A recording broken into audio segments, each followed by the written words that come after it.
BJP ಪಕ್ಷದ ಲೋಕಸಭಾ ಅಭ್ಯರ್ಥಿ ರಮೇಶ್ ಜಿಗಜಿಣಗಿ ಅವರಿಗೆ ಮತ ನೀಡಿ. ಇಂಡಿ ಪಟ್ಟಣದಲ್ಲಿ ಬರುವ ಲೋಕಸಭಾ ಚುನಾವಣೆಯಲ್ಲಿ ವಿಜಯಪುರ ಮೀಸಲು ಕ್ಷೇತ್ರದ ಬಿಜೆಪಿ ಪಕ್ಷದ ಅಭ್ಯರ್ಥಿಯಾಗಿರುವ ರಮೇಶ್ ಜಿಗಜಿಣಗಿ ಅವರಿಗೆ ಮತ ನೀಡಲು ಬಿಜೆಪಿ ಪಕ್ಷದ ರೈತ ಮೋರ್ಚಾ ಜಿಲ್ಲಾ ಉಪಾಧ್ಯಕ್ಷ ಕಾಸುಗೌಡ ಬಿರಾದರ್ ಮತ್ತು ಬಿಜೆಪಿ ಪಕ್ಷದ ಕಾರ್ಯಕರ್ತರು ಮನೆ ಮನೆಗೆ ತೆರಳಿ ಬಿಜೆಪಿ ಪಕ್ಷದ ಅಭ್ಯರ್ಥಿ ರಮೇಶ್ ಜಿಗಜಿಣಗಿ ಅವರ ಪರ ಪ್ರಚಾರವನ್ನು ನಡೆಸಿ ಮತಯಾಚಿಸಿದರು. ನರೇಂದ್ರ ಮೋದಿ ಅವರು ಮಾಡಿರುವ ಅಭಿವೃದ್ಧಿ ಯೋಜನೆಯನ್ನ ಮತದಾರರಿಗೆ ತಿಳಿಸಿದರು. ಲೋಕಸಭಾ ಮತಕ್ಷೇತ್ರದ ಅಭ್ಯರ್ಥಿ ರಮೇಶ್ ಜಿಗಜಿಣಗಿ ಅವರಿಗೆ ತಮ್ಮ ಅಮೂಲ್ಯವಾದ ಮತವನ್ನು ನೀಡಿ ಅಂತ ಮನವಿ ಮಾಡಿದ್ರು. ಕಾಸುಗೌಡ ಬಿರಾದರ್ ಅವರವರು ಈ ಸಂದರ್ಭದಲ್ಲಿ ಮಾತನಾಡಿದರು. ಆಡಳಿತ ಕಾಂಗ್ರೆಸ್ ಸರ್ಕಾರ ದಲಿತರಿಗೆ ಮೀಸಲಿಟ್ಟ 25,000 ಕೋಟಿ ಅನುದಾನವನ್ನು ದುರ್ಬಳಕೆ ಮಾಡಿಕೊಂಡಿದ್ದಾರೆ. ಇನ್ನು ಬಿಟ್ಟಿ ಭಾಗ್ಯವನ್ನು ನೀಡಿ ವಿದ್ಯಾರ್ಥಿಗಳ ಸ್ಕಾಲರ್ಶಿಪ್ ಬಂದ್ ಮಾಡಿದ್ದಾರೆ. ವಿದ್ಯುತ್ ದರ ಹೆಚ್ಚಿಗೆ ಮಾಡಿದ್ದಾರೆ. ಯುವಕರಿಗೆ ಪ್ರತಿ ತಿಂಗಳು 3,000 ನೀಡುತ್ತೇವೆ ಅಂತ ಹೇಳಿದರು. ಆದರೆ ಇಲ್ಲಿಯವರೆಗೂ ಒಬ್ಬ ಯುವಕನಿಗೂ ಕೂಡ ಹಣ ಬಂದಿಲ್ಲ. ಜನರಿಗೆ ಸುಳ್ಳು ಹೇಳಿ ಮೋಸವನ್ನ ಮಾಡುತ್ತಾ ಹೊರಟಿದ್ದಾರೆ ಅಂತ ಕಿಡಿಕಾರಿದ್ರು. ಈ ದೇಶದ ಅಭಿವೃದ್ಧಿ ಆಗಬೇಕಾದ್ರೆ ಪ್ರಧಾನಿ ನರೇಂದ್ರ ಮೋದಿಯವರ ಸರ್ಕಾರದಿಂದ ಮಾತ್ರ ಸಾಧ್ಯ ಅಂತ ತಿಳಿಸಿದರು. ವರದಿ ಲಾಲ್ ಸಿಂಗ್ ರಾಠೋಡ್, ಸುದ್ದಿ 9 ಟಿವಿ, ಇಂಡಿ. ಭಾರತೀಯ ಜನತಾ ಪಕ್ಷಕ್ಕೆ ನರೇಂದ್ರ ಮೋದಿಜಿ ಅವರಿಗೆ, ಜಿಗಜಿಣಗಿ ಸಾಹೇಬರಿಗೆ, ಪಾಟೀಲ್ ಅವರಿಗೆ, ಭಾರತ್ ಮಾತಾ ಕಿ, ಭಾರತೀಯ ಜನತಾ ಪಕ್ಷಕ್ಕೆ ನರೇಂದ್ರ ಮೋದಿಜಿ ಅವರಿಗೆ.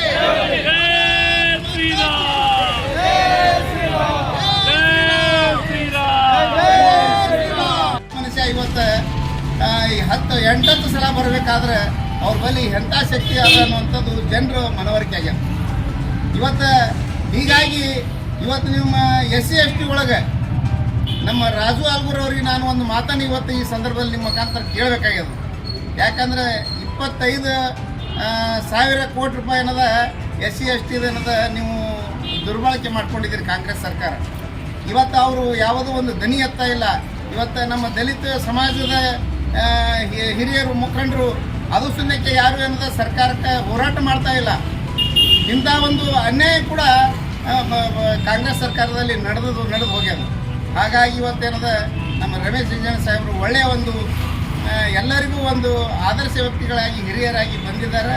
ಇವತ್ತು ಭಾರತೀಯ ಜನತಾ ಪಾರ್ಟಿ ಮತ್ತೇನದ ನರೇಂದ್ರ ಮೋದಿಯವರ ಸರ್ಕಾರಕ್ಕೆ ನಮ್ಮ ಭಾರತೀಯ ಜನತಾ ಪಾರ್ಟಿ ನಮ್ಮ ಹಿರಿಯರಿಗೆ ರಮೇಶ್ ಜಿಗಜಿಣಗಿ ಸಾಹೇಬರಿಗೆ ಅತ್ಯಧಿಕ ಮತಗಳಿಂದ ಹೋದ ಬಾರಿಗಿಂತಲೂ ಇವತ್ತು JDS BJP ಇವು ಎರಡೂ ಒಕ್ಕಟ್ಟರಾಗಿರೋದ್ರಿಂದ ಹೆಚ್ಚಿನ ಸಂಖ್ಯೆಯಲ್ಲಿ ಮತ್ತೆ ಅವರು ಆರಿಸಿ ಬರ್ತಾರೆ ಅಂತ ಹೇಳಿ ತಮ್ಮ ಮೂಲಕ ನಾನು ಭಾಳ ಇವತ್ತು ಇಡೀ ಮತಕ್ಷೇತ್ರ ಜನ ಇವತ್ತು ಭಾಳ ಮೆಚ್ಚುವಂಥದ್ದು. ನಾವು ಎಲ್ಲಿ ಬೇಕಾದಲ್ಲಿ ಹೋದ್ರು ನೋಡಿದ್ರು ಕೂಡ ನೀವು ಯಾಕೆ ಬರ್ತೀರಿ, ನಾವು ಭಾರತೀಯ ಜನತಾ ಪಾರ್ಟಿ ಇವತ್ತು ನರೇಂದ್ರ ಮೋದಿಜಿ ಅವರು ಏನದ ರಮೇಶ್ ಜಿಗಜಿಣಗಿ ಒಳ್ಳೆಯ ಒಂದು ಹಿರಿಯ ರಾಜಕಾರಣಿಗಳಾರ ನಾವು ಮಾಡ್ತೀವಿ ಅನ್ನುವಂಥ ಮಾತನ್ನು ಇವತ್ತು ಭಾಳ ಎಲ್ಲರೂ ಹರಸ ವ್ಯಕ್ತಪಡಿಸ್ತಾರೆ ಅಂತ ಹೇಳಿ ನಾನು ಕೂಡ ಭಾಳ ಅಭಿಮಾನದಿಂದ ಇವತ್ತು ನನಗೆ ಭಾಳ ಸಂತೋಷ ಆಗಿದೆ. ಎಲ್ಲ ನಮ್ಮ ಕಾರ್ಯಕರ್ತರು ಇವತ್ತು ಬೂತ್ ಮಟ್ಟದಲ್ಲಿ ಇದ್ದು ಇವತ್ತು ನಮ್ಮ ರಮೇಶ್ ಜಿಗಜಿಣಗಿ ಸಾಹೇಬರಲ್ಲ, ಇವತ್ತು ನಾವೇ ರಮೇಶ್ ಜಿಗಜಿಣಗಿ ಅಂತ ಹೇಳಿ ಇವತ್ತು ನಮ್ಮ ಬೂತ್ ಮಟ್ಟದ ಹಿಡ್ಕೊಂಡಿದ್ದ ಕಾರ್ಯಕರ್ತರು ಲೀಡರ್ಗಳು ಇರೋದ ಪ್ರತಿಯೊಂದು ಮನೆಯೊಳಗೆ ಹೋಗಿ ಏನದ ಕರಪತ್ರಗಳನ್ನು ಕೊಡುವಂಥ ವ್ಯವಸ್ಥೆ ಇವತ್ತೆಲ್ಲರೂ ಮಾಡ್ಲಿಕ್ಕಂತಾರ. ಹೀಗಾಗಿ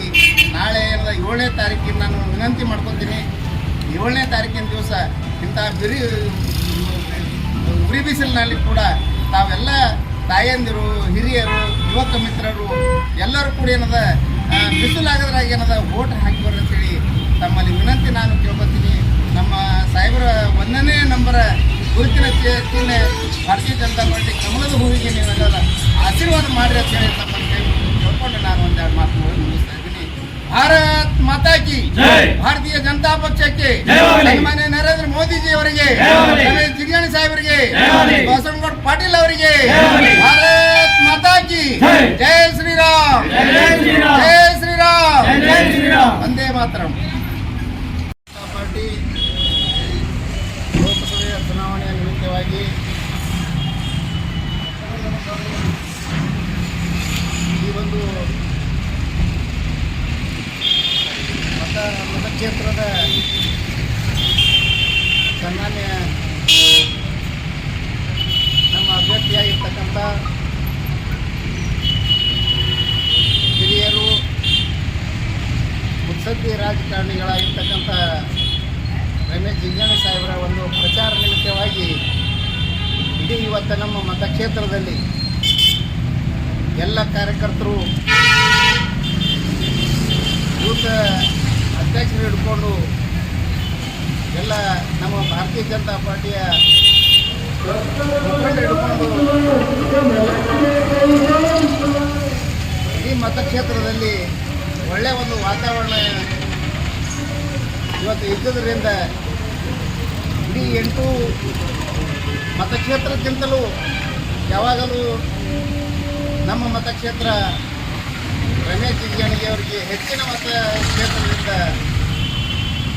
ಆರಿಸಿ ಕೊಟ್ಟಿದ್ದಾರೆ. ಈ ಬಾರಿಯಾದರೂ ಕೂಡ ನಮ್ಮ BJP ಹಾಗೂ JDS ಪಕ್ಷ ಎರಡೂ ಕೂಡಿದ್ದರಿಂದ ಅವರಿಗೆ ಮತ್ತಿಟ್ಟು ಬಲ ಹೆಚ್ಚಿಗೆ ಇರುವುದರಿಂದ ಇವತ್ತು ನಮ್ಮ ಬಿಜಾಪುರ ಜಿಲ್ಲೆ ಒಳಗೆ ನಾನು ಬಹುತೇಕ ಎಲ್ಲ ಮತಕ್ಷೇತ್ರಗಳಲ್ಲಿ ತಿರುಗಾಡಿದ್ರೂ ಕೂಡ ಇವತ್ತು ಭಾರತೀಯ ಜನತಾ ಪಾರ್ಟಿ ಸನ್ಮಾನ್ಯ ನರೇಂದ್ರ ಮೋದಿಜಿಯವರ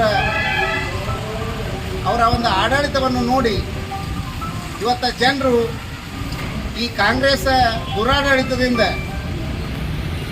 ಕಾಂಗ್ರೆಸ್ ಹತಾಶರಾಗಿ ಇವತ್ತು ಏನೇನೋ ಬಿಟ್ಟಿ ಭಾಗ್ಯಗಳನ್ನು ಜನರಿಗೆ ಒಂದು ಮೋಸದ ಕೆಲಸ ಇವತ್ತು ಮಾಡ್ತಾ ಇದ್ದಾರೆ. ಇವತ್ತು ನೀವೆಲ್ಲ ನೋಡ್ತೀರಿ, ನಮ್ಮ ಮತಕ್ಷೇತ್ರದಲ್ಲಿ ಕೂಡ ಇವತ್ತು ನಾವು ತಿರುಗಾಡುವಂಥ ಸಂದರ್ಭದೊಳಗೆ ಯಾವುದೇ ಒಂದು ರೋಡ್ಗಳು ಸರಿ ಇಲ್ಲ, ಅಲ್ಲಿ ಭಾಳ ವ್ಯವಸ್ಥಿತವಾಗಿ ಅದು ನೋಡಿದ್ರೆ ಆ ಹಳ್ಳಿಯ ಜನ ಹ್ಯಾಂಗೆ ಹೋಗ್ತಾರೋ ಆ ದೇವರಿಗೆ ಗೊತ್ತು. ಒಂದೊಂದು ಮೊಳಗಾಲ ಮಠ ತೆಕ್ಕೆ ಬಿದ್ದಾವ. ಇವತ್ತು ತಾವೆಲ್ಲ ನೋಡ್ತೀರಿ, ನೀವು ಇವತ್ತು ನೋಡ್ರಿ ಬೇಕಾರೆ ಇವತ್ತು ಆ ಜನರ ಪರಿಸ್ಥಿತಿ ನೋಡಿದ್ರೆ ಇವತ್ತು ಆ ಬಿಟ್ಟಿ ಭಾಗ್ಯದೊಳಗೆ ಎಲ್ಲ ಅಭಿವೃದ್ಧಿ ಕೆಲಸಗಳನ್ನೇ ಒಂದು ಜೀರೋ ಕಾಂಗ್ರೆಸ್ ಸರ್ಕಾರ ಇವತ್ತು ಬಂದವರು. ಹೀಗಾಗಿ ಇವತ್ತು ಅವರು ಇಷ್ಟ ಆದರೂ ಕೂಡ ಯಾವುದೂ ಒಂದು ಭಾಗ್ಯಗಳು ಸರಿಯಾಗಿ ನಾವು ಮುಟ್ಟುತ್ತಾ ಇಲ್ಲ. ಇನ್ನೂ ಕೆಲವೊಂದು ಯುವಕರಿಗೆ 3,000 ಕೊಡ್ತಾ ಅನ್ನುವಂಥದ್ದು ಅದರ ಯಾವುದೂ ಒಂದು ಯಾವ ಒಂದು ಯುವಕರಿಗೂ ಮುಟ್ಟಿಲ್ಲ. ಆ ನಮ್ಮ ಭಾರತೀಯ ಜನತಾ ಪಾರ್ಟಿ ಕೇಂದ್ರ ಸರ್ಕಾರ ಇವತ್ತು ಸನ್ಮಾನ್ಯ ನರೇಂದ್ರ ಮೋದಿಜಿಯವರು 6,000 ರೂಪಾಯಿ ಕೊಡ್ತಿದ್ರೆ, ನಮ್ಮ ರಾಜ್ಯ ಸರ್ಕಾರ 4,000 ಕೊಡ್ತಿದ್ರೆ ಆ 4,000 ರೂಪಾಯಿನೂ ಬಂದ್ ಮಾಡಿದ್ದಾರೆ. ಇವತ್ತು ಕೆಲವೊಂದು ಯೋಜನೆಗಳನ್ನು ನಮ್ಮ ಸರ್ಕಾರದಲ್ಲಿ ಇವತ್ತು ಹಿಂದುಳಿದ ಜನರಿಗೆ, ಯುವಕರಿಗೆ ಏನದ ವಿದ್ಯಾವಂತ ಯುವಕರಿಗೆ ಇವತ್ತು ನಮ್ಗೆ ಸ್ಕಾಲರ್ಶಿಪ್ ಕೊಡ್ತಿದ್ರು, ಅದು ಸುಲಿಗೆ ಬಂದ್ ಮಾಡ್ಯಾರ. ಇವತ್ತು ಈ ಬಿಟ್ಟಿ ಭಾಗ್ಯದಿಂದ ಎಲ್ಲ ಇವತ್ತು 5 ರೂಪಾಯಿ ನಾವು ಉತ್ತಾರ ಕೊಡ್ತಿದ್ರು, ಇವತ್ತು 20 ರೂಪಾಯಿ ಉತ್ತಾರ ಆಗ್ಯಾವ. ಕರೆಂಟ್ ಬಿಲ್ ಏನದ ದುಬಾರಿ ಆಗ್ಯಾವ, ಟ್ಯಾಕ್ಸ್ಗಳು ಏನದ ದುಬಾರಿ ಮಾಡ್ಯಾರ. ಹೀಗಾಗಿ ನಮ್ಮದ ದುಡ್ಡು ತೊಗೊಂಡಿರೋದ ನಮಗೆ ಏನದ ಜನರಿಗೆ ಕೊಡುವಂಥ ವ್ಯವಸ್ಥೆ ಕಾಂಗ್ರೆಸ್ ಸರ್ಕಾರ ದುಡ್ಡಾಡಳಿತದಿಂದ ಮಾಡ್ಲಕತ್ತಾರೆ. ಇವತ್ತು ಜನರು ಬೇಸತ್ತು ಹೋಗಿಬಿಟ್ಟಾರೆ. ಇವತ್ತು ಭಾರತೀಯ ಜನತಾ ಪಾರ್ಟಿ ನರೇಂದ್ರ ಮೋದಿಯವರ ಸರ್ಕಾರ ಇವತ್ತು ಇಡೀ ದೇಶ ಎಲ್ಲ ರಾಷ್ಟ್ರಗಳು ಕೂಡ ತಿರುಗಿ ನೋಡುವಂಥ ಶಕ್ತಿ ಇವತ್ತು ಭಾರತೀಯ ಜನತಾ ಪಾರ್ಟಿ ಅಂತ ಏಕೈಕ ವ್ಯಕ್ತಿ ಅಂತ ಹೇಳಿ ಇವತ್ತು ಸಾಮಾನ್ಯ ಜನರು ಕೂಡ ಇವತ್ತು ಕೂಲಿ ಮಾಡೋಂಥ ಜನರು ಇವತ್ತು ಇಡೀ ದೇಶನೇ ಇವತ್ತು ಹರ್ಷವನ್ನು ವ್ಯಕ್ತಪಡಿಸಿದ್ದಾರೆ. ಹೀಗಾಗಿ ಇವತ್ತು ನಮ್ಮ ಸನ್ಮಾನ್ಯ ನರೇಂದ್ರ ಮೋದಿಜಿಯವರ ನೇತೃತ್ವದೊಳಗೆ ಇವತ್ತೇನು ನಮ್ಮ ಭಾರತೀಯ ಜನತಾ ಪಾರ್ಟಿ ಹಿರಿಯರಾಗಿರ್ತಕ್ಕಂಥ ರಮೇಶ್ ಜಿಗಜಿಣಗಿ ಸಾಹೇಬರು ಕೂಡ ಭಾಳ ಅವರ ಜೀವನದೊಳಗೆ, ಯಾಕಂದ್ರೆ ಇಡೀ ಜೀವನನೇ ಅವರು ರಾಜಕೀಯೊಳಗೆ ಹೋಯ್ತು. ಯಾರಿಗೆ ಒಂದು ಜಾತಿ ಪಂಥ ಇರಲಾರ್ದೆ ಎಲ್ಲರಿಗೂ ಸರಿ ಸಮಾನವಾಗಿ